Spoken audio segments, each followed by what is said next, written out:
के डोंडिया गांव में विराजमान आज भी जहां गणेश प्रगटे थे, जहां गणेश का जन्म हुआ था, जहां पर भगवान गणेश जी महाराज का प्रागट्य हुआ था। आप सभी को गणेश जी के जन्म उत्सव के साथ साथ भगवान गणेश जी के मंगल विवाह की बहुत बहुत बधाई। सभी के घर में आज रिद्धि सिद्धि प्रवेश कर जाए।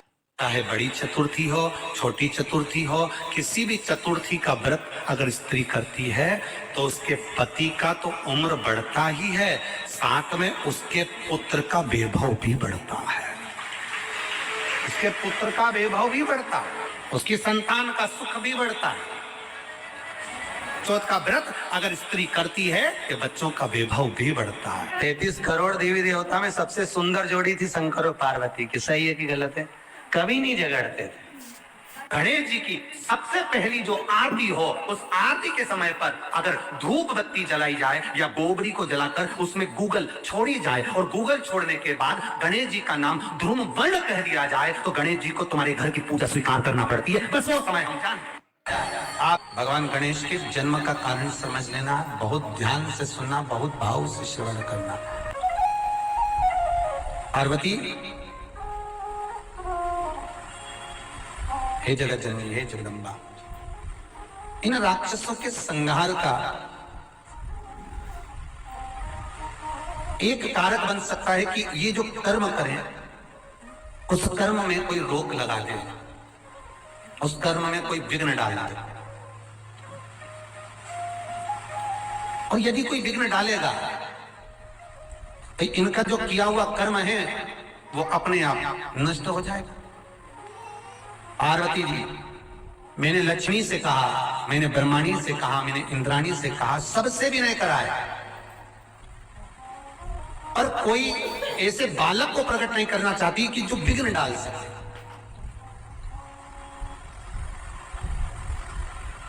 ऐसा बालक पार्वती जी बोलती हैं भोलेनाथ से, प्रभु आप जानते हो आप क्या मांग रहे हो? शंकर भगवान बोले मैं जानता हूं। बालक मांग रहे हो वो ठीक है, पर बालक ऐसा मांग रहे हो जो कि संसार में विघ्न उत्पन्न कर सके।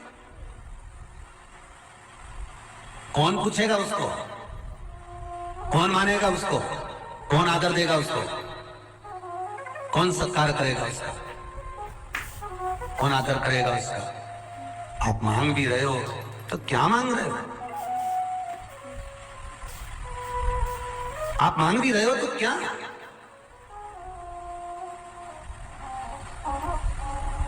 पार्वती, तेरे सिवाय कोई ये कार्य नहीं कर सकता, ये मैं जानता हूं,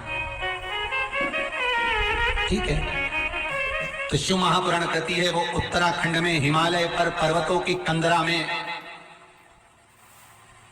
माता पार्वती उस काशी का निर्माण, ठीक है, काशी का निर्माण भगवान शंकर को हृदय चित्त धारण कर कर, शंकर की चित्त वृत्ति को शिवलिंग स्वरूप को अपने हृदय में धारण कर कर, हाथ में भगवान शंकर का शिवलिंग स्वरूप लेकर माता पार्वती ने हजारों वर्ष तक उस गंगा की गोद में, उस यमुना की गोद में तप किया। हजारों वर्ष तक तप किया। आपसे केवल एक वर चाहिए। शंकर जी बोले बोलो क्या चाहिए? पार्वती कहती है बालक को प्रकट मैं करूंगी, मेरा बालक जगत में विघ्न डालेगा इन राक्षसों के कार्य में, पर उसका नाम बिगड़ना नहीं चाहिए, जगत में उनको पूजा जाए, क्योंकि मैं जन्म दे रही हूं उसको, मैं प्रकट कर रही हूं उसको। नहीं तो दुनिया के लोग कहें बताओ माता पार्वती के तन से जो बालक प्रकट हुआ था वो विघ्न डालने वाला, लोग उसको पूछे ही नहीं, लोग उसका स्मरण ही ना करें। ये भगवान के गणेश के प्रागट्य की कथा है कि उनका प्रागट्य क्यों हुआ, किस लिए हुआ, किसके लिए हुआ, कारण क्या था, किस कारण से।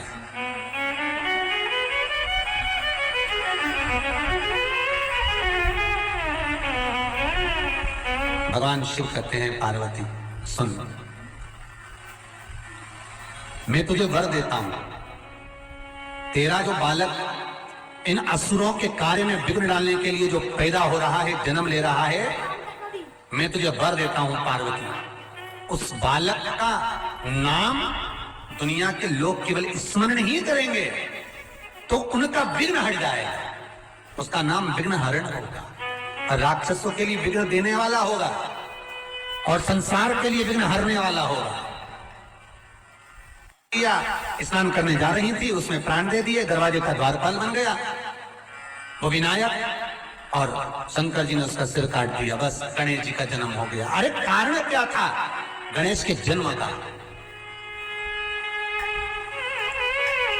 क्या कारण है? उस कारण को भी तो जानना पड़ेगा, उस कारण को भी तो पहचानना पड़ेगा कि कारण पड़ा क्या। महाराज, जगत जननी तुम चिंता ना करो, तुम्हारे बालक का नाम मात्र लोग लेंगे, उनका विघ्न हर जाएगा, उनका विघ्न समाप्त हो जाएगा, उसका नाम विघ्न हरण होगा, लोग उसे विघ्न हरता कहेंगे, तुम चिंता ना करना। पार्वती जी ने कहा बालक ऐसा प्रकट करूंगी जो असुरों के कार्य में विघ्न डालेगा, और एक बार अगर विघ्न डाल दिया तो असुर उस विघ्न के कारण कभी सफल हो ही नहीं पाएगा। भगवान शिव कहते हैं क्या चाहती हो पार्वती? पार्वती जी कहती हैं मुझे यहाँ गंगा के पावन तट पर जो मैं तप करने के लिए बैठ रही हूँ, गंगा की स्थली पर जो मैं तप करने के लिए बैठ रही हूँ, गंगा का जो मैं स्मरण करने के लिए यहाँ बैठी हूँ, मेरे शरीर पर गंगा, यमुना, सरयू, नर्मदा, क्षिप्रा, जितनी भारत की भूमियों पर इन नदियों का उद्गम हुआ है, जितनी भारत की भूमि पर ये नदियां बह रही हैं, इन नदियों का भी तेज पुंज मेरे शरीर पर आना चाहिए। शिव करुणा सागर, त्रिकालदर्शी, मेरा कैलाशी, मेरा अविनाशी, मां जगतजननी जगदम्बा से कहते हैं कि इस भूमि पर बैठकर तुम तप कर रही हो और तुम्हारे शरीर से जो बालक प्रकट होगा वो विघ्न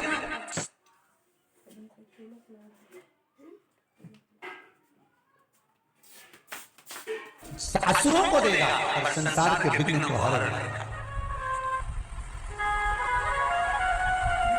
इसलिए भगवान गणेश का एक नाम मंगल मूर्ति है। शिव पार्वती से कह रहे हैं तू बैठ कर तप कर। हजारों वर्ष तक माता पार्वती जी ने तप करा ऐसा पुत्र प्राप्त करने के लिए जो असुरों के कार्य में विघ्न डाले और जगत के विघ्न को हर ले। वह विघ्न अधिपति मेरा भगवान श्री गणेश प्रकट हो, उसके लिए मां पार्वती तप कर रही है, साधना कर रही है। हजारों वर्ष मां के तप में निकल गया।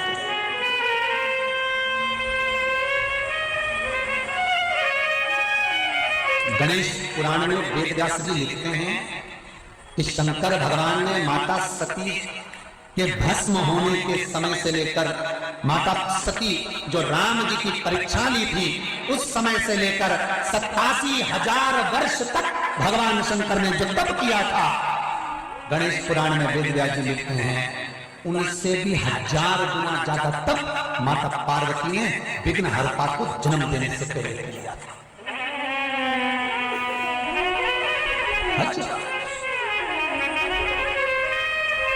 शिव का स्मरण करती है, तप करती है, साधना करती है। हजारों वर्ष निकल गए, हजारों वर्ष, और माता के शरीर पर 33 कोटि देवताओं का तेज विराजमान हो गया। माता पार्वती के शरीर पर भगवान 33 कोटि देवताओं के तेज दृष्टि, क्योंकि मां जब तप करती थी सब मिलने आते थे, आराधना कर जाते थे, अपना तेज दृष्टि छोड़ जाते थे। नारायण ब्रह्मा सारे देवता वहां आकर स्तुति माता की कर रहे हैं, हे मां, हे जगत जननी, हे जगत दात्री, हे मां दुर्गा, हे भवानी, हे पार्वती, आपके सिवाय कोई जन्म नहीं, प्रकट नहीं कर सकता। विघ्न उत्तरकाशी के गंगिया गांव में विराजमान आज भी जहां गणेश प्रकटे थे, जहां गणेश का जन्म हुआ था, जहां पर भगवान गणेश जी महाराज का प्राकट्य हुआ था, दुनिया गणेश जी का मंदिर के पास जहां माता पार्वती स्नान करने गई थी, और माता पार्वती ने जिस झील में स्नान करा था जो चारों तरफ कंदराओं में गुफाओं में बनी हुई है, तो झील का पानी आज भी सड़ता नहीं है हमारा, जिसमें मां स्नान कर रही थी।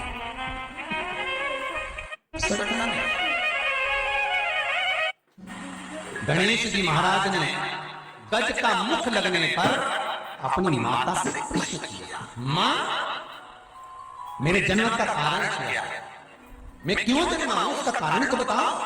माता कहती है बेटा ये असुर ये राक्षस कुछ कर्म ऐसा करते हैं जिस कर्म के कारण देवताओं को पछताना पड़ता है, तो इनके हर कार्य में तुझे विघ्न डालना, हर कार्य में तुझे विघ्न डालना, ठीक है। असुरों के कारण विघ्न देने लगे। श्री गणेश जी महाराज एक बार नंदी से पूछते हैं, नंदी बैठा था, गणेश जी की अवस्था छोटी सी थी और गणेश जी ने नंदी से पूछा, नंदी काका, नंदी काका, नंदी काका बोले हाँ, ए नंदी काका, हाँ बोलो गणेश। गणेश जी पूछते हैं, नंदी काका ये तो बताओ कि मुझे जन्म दिया किसने। नंदी काका बोले माता ने। संसार को जन्म देने वाली कौन है। नंदी काका बोले माता। संसार का पालन करने वाली कौन है, माता। जगत का कल्याण करने वाली कौन है, माता। तो नंदी काका ये जितने भी संसार में मनुष्य जन्मे हैं, चाहे वो स्त्री हो, चाहे वो पुरुष हो, चाहे वो देव हो, चाहे वो राक्षस हो, सबका जन्म किसने करा। नंदी काका बोले माता ने। गणेश जी को समझ में आ गया, गणेश जी की चित्त वृत्ति में ये बात बैठ गई कि ये पूर्ण संसार मेरी माँ जगत जननी पार्वती के द्वारा निर्मित है, तो इस संसार में जितनी स्त्रियां हैं ये मेरी माता के तुल्य हैं, इसलिए मैं विवाह नहीं करूंगा, मैं शादी नहीं करूंगा। ये जितनी भी स्त्रियां हैं, माता ने जिनको जन्म दिया है, मेरी माता ने जिनको पैदा किया है, मेरी माता ने इस संसार का जन्म दिया है। और श्री गणेश जी महाराज लंबोदर वक्रतुंड गंगा के घाट पर पहुंच गए और गंगा के घाट पर गणेश जी महाराज तप करते, साधना करते। जो साधना में श्री गणेश जी महाराज गंगा के घाट पर बैठकर तप कर रहे थे, गंगा के घाट पर बैठकर जो गणेश जी महाराज साधना कर रहे हैं, तप कर रहे हैं, साधना में डूबे हुए हैं श्री गणेश। गणेश जी महाराज ने 20,000 वर्ष तक जब तक साधना श्री गणेश जी कर, हजारों वर्ष की साधना जब गणेश जी महाराज की हो गई, तब राक्षस कुल में जन्मी वृंदा, राक्षस कुल में जन्मी वृंदा गंगा के घाट पर भ्रमण करने के लिए आई। और भ्रमण करने के लिए जब वो वृंदा गंगा के घाट पर पहुंचती है, वो वृंदा भगवान श्री गणेश जी महाराज को देखती है, जिनका गज का मुख लगा है, तोंद बहुत बाहर है। वृंदा देखकर उनकी ओर आसक्त होती है, नृत्य करा। गंगा के घाट पर वृंदा ने साधना करी, तप करा, गणेश जी को रिझाने का संपूर्ण प्रयास वृंदा ने कर दिया, संपूर्ण प्रयास वृंदा से, पर गणेश जी महाराज ने उस पर ध्यान नहीं दिया। अब वृंदा ने करा क्या, देवगुरु बृहस्पति के पास पहुंचा और वृंदा देवगुरु बृहस्पति के पास जाकर पूछती है, देवताओं के आप गुरु हो, मैं राक्षस कुल में जन्मी हूं, मेरी प्रवृत्ति राक्षस की है, पर ये बताओ कि ये विनायक, ये भगवान लंबोदर गणेश किनके पुत्र हैं। तो कथन करके वृंदा जान गई, अगर माता पिता का आदर करेंगे तो हो सकता है कि गणेश जी हमें पूछ चले, हो सकता है गणेश जी हमें पूछ।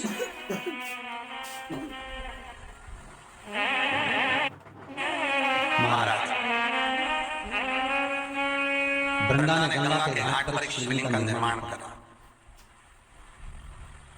शिवलिंग का निर्माण वृंदा करती है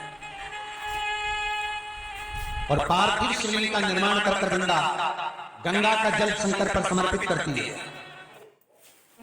वृंदा ने खूब किया पर गणेश जी नहीं माने, श्राप दे दिया। वृंदा कहती है, मेरा श्राप है, तुम एक शादी के लिए मना कर रहे हो, तुम्हारे 2 मंगल विवाह होंगे। गणेश जी कहते हैं, वृंदा बिना सोचे समझे तुमने मुझे श्राप दिया है, मैं तुझे श्राप देता हूं, तू तुलसी का पौधा बने और मेरे सामने कभी नहीं आए।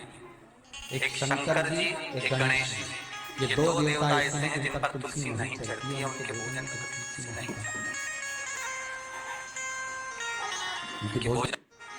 उनके भोजन की थाली में कभी तुलसी नहीं रहती। शंकर को तो फिर भी वैकुंठ चतुर्दशी के दिन रात्रि को 12 से 4 के बीच में तुलसी चढ़ भी जाती है, पर गणेश जी को तुलसी चढ़ती ही नहीं। गणेश जी को समर्पित करना है, शमीपत्र समर्पित करो, बेलपत्र समर्पित करो, दुर्वा समर्पित करो, पर तुलसी नहीं। गणेश जी की साधना को तोड़ दिया। तब साधना गणेश जी की टूट गई। गणेश जी कैलाश पर चले गए। समय आया, प्रजापति विश्वकर्मा की धर्मपत्नी कंचना रिद्धि सिद्धि की मां, गणेश जी के ससुर और सास का नाम बहुत ध्यान रखकर रखना, कंचना देवी। प्रजापति विश्वकर्मा की धर्मपत्नी कंचना देवी। एक बार भगवान शिव का स्मरण कर रही बैठी थी और भगवान विश्वकर्मा जी से उन्होंने पूछ लिया, प्रभु मेरी चित्त वृत्ति में मैं इतना सा चाहती हूं कि मेरे तप बल से, मेरी साधना से, मेरे शरीर से, मेरी तप साधना से जो कन्या जन्म ले वो जगत का भरण पोषण करने वाली, जगत का लाभ देने वाली, भरण पोषण करने वाली ऐसी कन्या मेरे द्वारा प्रकट। माता कंचना रिद्धि सिद्धि की माता।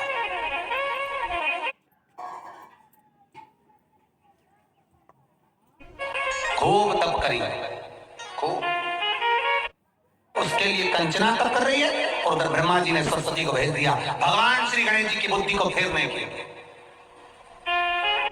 गणेश जी के जन्म के समय पर सारे देवी देवताओं ने आकर गणेश जी को वर दिया था। सारे देवताओं ने, सारी देवियों ने, सबने आकर वर प्रदान करा।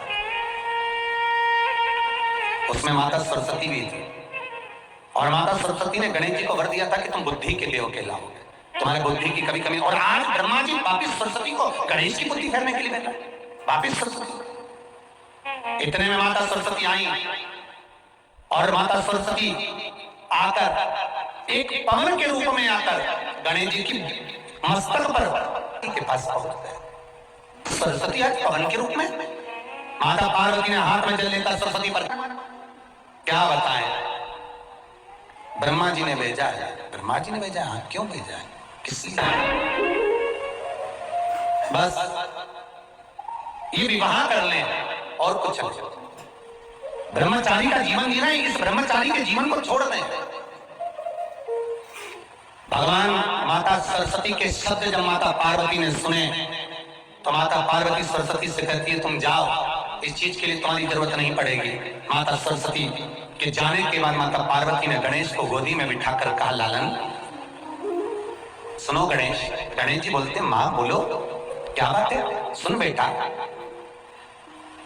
संत बनना सरल, ब्रह्मचारी बनना सरल, तपस्वी बनना सरल, साधक बनना सरल, तपस्यावान बनना सरल है।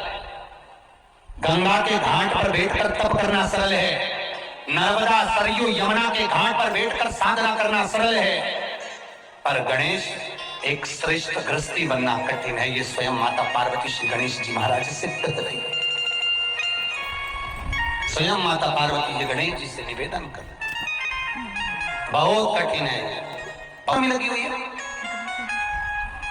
तुम्हारे हाथों। माता पार्वती गणेश जी से समझा रही, गणेश जी को निवेदन कर रही हैं कि संसार में ब्रह्मचारी बनकर नहीं रहना, तुझे तपस्वी बनकर नहीं रहना, तुझे साधक बनकर नहीं रहना, तुझे साधु बनकर नहीं रहना, तुझे तो केवल केवल और केवल गृहस्थ आश्रम में रहकर भगवत भजन करना। गृहस्थ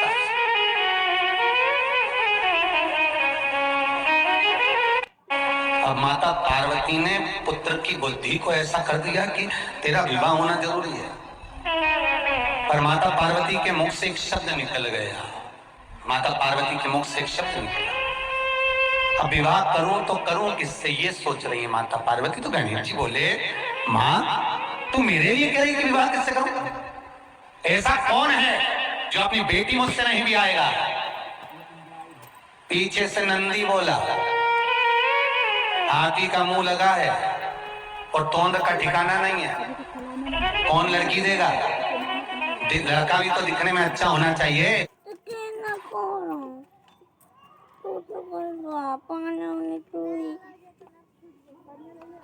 गणेश जी बोले हाँ, ये भी बात तो पक्की है। गणेश जी भी नंदी से बोले, नंदी काका सुन लो, आज मेरी मैया ने कहा मुझे ब्याह करना है और कोई मुझे लड़की नहीं देगा मेरा स्वरूप देखकर, तो मैं भी किसी की शादी नहीं होने दूंगा। जब तक मेरी नहीं होगी मैं किसी की नहीं होने दूंगा। अब गणेश जी तो बड़े उपद्रवी, अब सारे देवताओं में इनको पद मिला है गणाधिपति गणेश का, मतलब प्रथम गिनती में ये आएंगे। सबके यहाँ देवताओं की पूजन होगी तो पहले इनको पूजा जाएगा। अब शादी में सबसे पहले नौते तो गणेश जी को ही नौते। अब ये शादी में जाके नौते तो भेंट हो गए चूहे के साथ में बढ़िया आराम से। पर इनकी यहाँ जैसी शादी की तैयारी हो, गणेश जी चूहों की टीम बुलवा के सारा अनाज खिलवा दे, बोरियों में छेकड़े पड़वा दे। अब लड़की के जितने कपड़े बने, लड़की तैयार होने के लिए जैसे ही जाए तो उसके कपड़ों में पूरे में छेद छेद मिल जाए। बच्चा पूछा था तो गणेश जी महाराज बैठे बैठे सारा काम ऐसा करे। शंकर जी के गले में जो सांप पड़े थे, जहाँ से दूल्हा शादी करने आ रहा था, जिस जनवासे में दूल्हा ठहरता था, उसमें सांप बिच्छू भर दे। अब जैसे सांप बिच्छू भरे तो दूल्हा तो भाग जाए।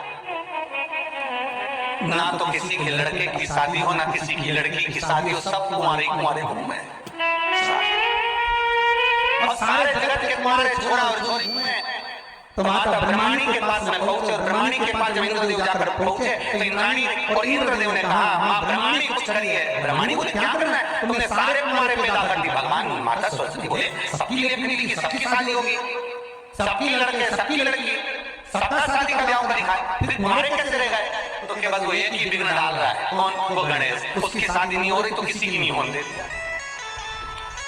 तो क्या आपके छोरे को समझाओ, पुत्र को समझाओ। भगवान गणेश जी को बुलाया, गणेश जी हाँ पिताजी क्या कर रहा है? गणेश जी बोले कुछ नहीं, सबके यहाँ शुभ कार्य में जाता है। हाँ पिताजी खूब प्रेम से जाता हूँ। अच्छा खाता पीता है? हाँ खूब बढ़िया चकाचक लड्डू मोदक सब खाओ। तो उनके घर में शादी क्यों नहीं होने देता? गणेश जी बोले मेरी नहीं होती। कौन? शंकर भगवान बोले बेटा ऐसा कोई होता है कि तुम्हारी शादी नहीं होगी जब तक तुम किसी के बारात में नाचोगे? नहीं नहीं, हम तो बस पिताजी। इतने में पार्वती जी बोली सही तो कह रहा है, पहले उसी की तो होना चाहिए। सबकी शादी में सबसे पहले वही जाए, उसी की नहीं हो तो कितना बुरा लगे ना। आपको तो चिंता ही नहीं कि भगवान ब्याह करना छोड़ा उनका। शंकर भगवान ने नारद जी को बुलाया, देव ऋषि नारद इधर आओ। नारद जी बोले बोलो प्रभु हमारे लड़के के लिए लड़की देख कर आओ।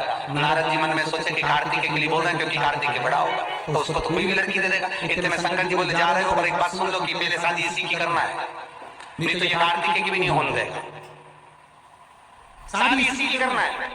भगवान गणेश जी महाराज माता पार्वती के शरीर के उपकरण से प्रकट हुए हैं। माता कंचना के शरीर के भाग से दो देवियां प्रकट हुई, एक रिद्धि दूसरी सिद्धि। क्यों प्रकट करा इनको? इनको प्रकट करने का कारण क्या था? गणेश जी को प्रकट करने का कारण क्या था कि असुरों के काम में विघ्न डालना है। पर गणेश जी क्या कर रहे हैं? असुरों के काम में तो विघ्न डाला पर इनकी शादी नहीं हुई तो ये देवताओं के काम में भी विघ्न डालने लगे, ब्याह नहीं होने दे। तो माता कंचना देवी से स्वयं विश्वकर्मा जी ने निवेदन करा, हे कंचना तुम्हारे शरीर से दो देवियां प्रकट करो और गणेश जी की सेवा में भेज दो। गणेश जी को जिस घर में लोग विवाह शादी में बुलाएंगे वहां पर तुम्हारी दोनों बेटियां गणेश जी की सेवा में जाएंगी। हर शादी में तुम्हारी दो बेटियों को भेज देना, रिद्धि और सिद्धि को। तो इन रिद्धि सिद्धि को क्यों भेजना?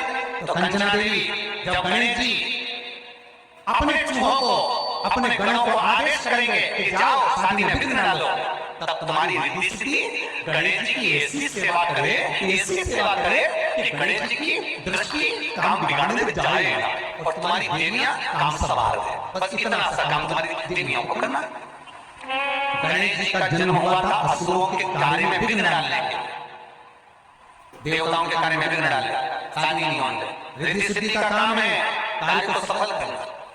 तो गणेश जी की सेवा में रिद्धि सिद्धि पहुंच गई और जब गणेश जी की सेवा में रिद्धि सिद्धि पहुंची, अब गणेश जी महाराज रिद्धि सिद्धि कभी जैसे गणेश जी महाराज अपने चूहे को पास में बुलाए कुछ बोलने के लिए, इतने में रिद्धि पहुंच जाए पंखा झेलने के लिए।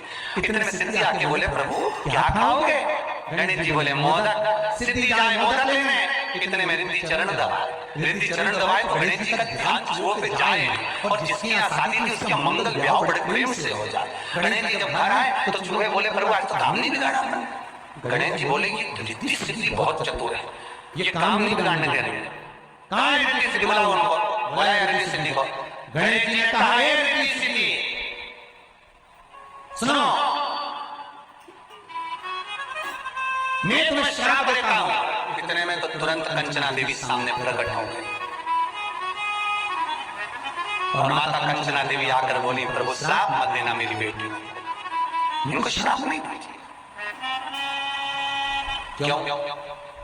इसलिए ना श्राप दूं मैं? कंचना कहती है प्रभु श्राप मत दीजिए, मेरी बेटियां श्राप योग्य नहीं है, ये तो देवताओं का हित कर रही हैं, ये तो देवताओं का कल्याण कर रही हैं, आप इनको श्राप ना दीजिए। प्रभु भगवान गणेश जी ने कहा कंचना देवी तुम्हारी बेटियों ने मेरे साथ गलत कर्म किया, मैं जहां पर विघ्न डालना चाहता हूं यहां बीच में आकर अपनी दृष्टि से अपनी सेवा से मुझे विचलित कर देती। प्रभु क्षमा करना, अब ये आपको कभी कष्ट नहीं देंगे, ये तो जगत के कल्याण के लिए सेवा करने आएंगे, आप बोलते और नहीं आएंगे। भगवान गणेश जी जब घर पहुंचे मां जगत जननी पार्वती ने शंकर जी से कहा विवाह करना है गणेश का। देवर्षि नारद गए, सीधे पहुंच गए प्रजापति विष्णु विश्वकर्मा के पास में। महाराज आप मौन बैठे हो, क्या बात है? विश्वकर्मा जी बोले बेटी को ब्याह करना है, कोई लड़का बताओ। देवर्षि नारद बोले कैसा लड़का चाहिए जो बैठे तो लगे कि जमाई बैठा है। ओह भगवान बोले बिल्कुल ऐसा ही है, एक बार बैठ गया तो उठता ही नहीं है 10 दिन तक। ठीक है, मेरी बेटी को मीठे का शौक है, भोजन को बनाए, उसकी नाक ऐसी हो सुनकर आ जाए। ठीक है, भगवान श्री गणेश जी महाराज से विवाह पक्का किया। भगवान गणेश जी की मंगल बारात कंचना देवी के दरवाजे पर, प्रजापति विश्वकर्मा के द्वार पर भगवान गणेश जी की बारात जा रही है। ये दुर्गा जो उत्पन्न हुई है इसमें इतना बल कहां से आ गया? शंकर भगवान बोले रहे हो इंद्र तुम्हारे अमृत से भी बड़ी प्रबल है ये दुर्गा। जिस समय पर अमृत का कलश निकला उस अमृत के कलश को देवता लेकर जा रहे थे, ले जाते राक्षसों को छुड़ाकर सबसे पहले इन्होंने समुद्र के किनारे पर उसको छुपाया। उस जगह पर भगवान विष्णु की जंघा के रोम पड़े थे जिससे दुर्गा उत्पन्न हुई थी। उस दुर्गा पर इस कलश को रखा, रखते ही एक देवता ने उसके उठाकर देखना चाहा तो उसमें से थोड़ा सा भाग अमृत का नीचे गिर गया जो दुर्गा पर पड़ गया। और आगे गए फिर इसको छुपाया, वहां भी दुर्गा थी, फिर और आगे गए वहां भी दुर्गा थी। सुनिंद्र तेरे को जो अमृत मिला तूने एक बार में पिया, ब्रह्मा को जो अमृत मिला वो ब्रह्मदेव ने एक बार में पिया, वरुण को जो अमृत मिला वो एक बार में पिया, पर इस दुर्गा को जो अमृत मिला वो 5 बार मिला। इसलिए पंच दुर्गा लेकर तू गणेश के पास जा और उसको दे, क्योंकि ये 5 अमृत के कुंड से भी प्रबल है। 5 अमृत के कुंड से भी प्रबल है ये दुर्गा। और इंद्र ने दुर्गा दी गणेश जी को खिलाई, जैसे खिलाई गणेश जी के भीतर की जो अग्नि थी वो समाप्त हो गई।